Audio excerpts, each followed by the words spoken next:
Twitters from the Atlantic by Barrie Mahoney. No doors or windows. The world recession has claimed the hopes and dreams of many expats, as well as many local people. Many expats who finally achieved their dream of a new life and home in the sun have packed their bags and the few belongings that they have managed to salvage and returned to their home countries.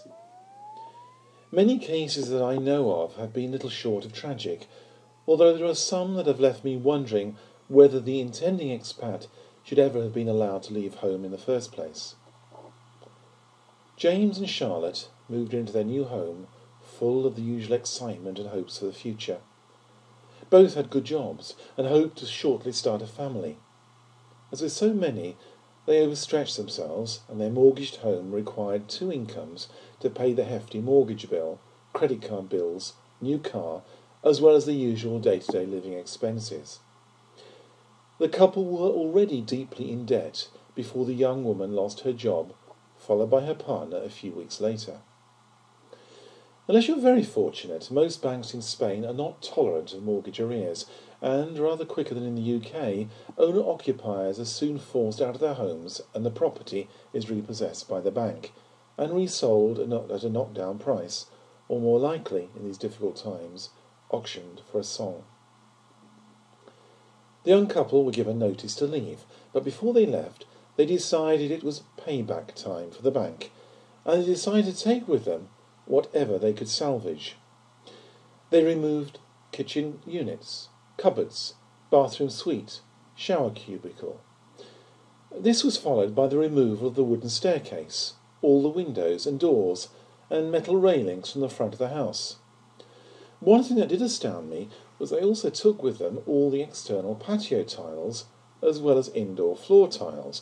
Well, anyone who's tried to remove tiles will know that it's back-breaking work, and it is, in my experience, almost impossible to remove tiles without breaking them. One can only imagine the heartache, the bitterness, and the anger that lay behind these actions. Another young couple, Grant and Sue, wrote to tell me of their difficult situation. Grant and Sue lived in their home for a couple of years, but when both lost their jobs, they could not pay their mortgage. The bank was then sympathetic to their plight, and so they decided to rent out their property and move away from the area to live with friends until better times came along, when they could move back into their home.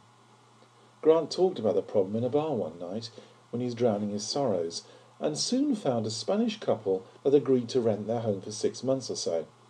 It seemed like an answer to his prayers. Or was it?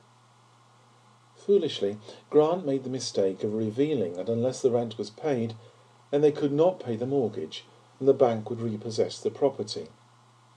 The Spanish couple moved into their home, and being well aware of the law, failed to pay any rent at all.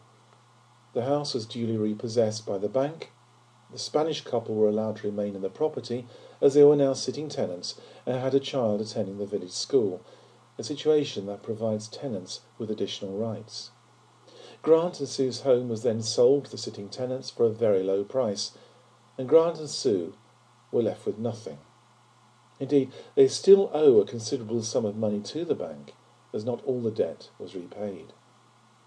Renting is a strategy that many expats consider if they cannot sell their property and still have to pay the mortgage. However, my best advice is to avoid doing this at all costs unless you're absolutely clear about the law in your adopted country. Have a good lawyer and a well-established lettings agency to support you. If you enjoyed this Twitter, have a look at my website, www.barriemahoney.com, and thank you for listening.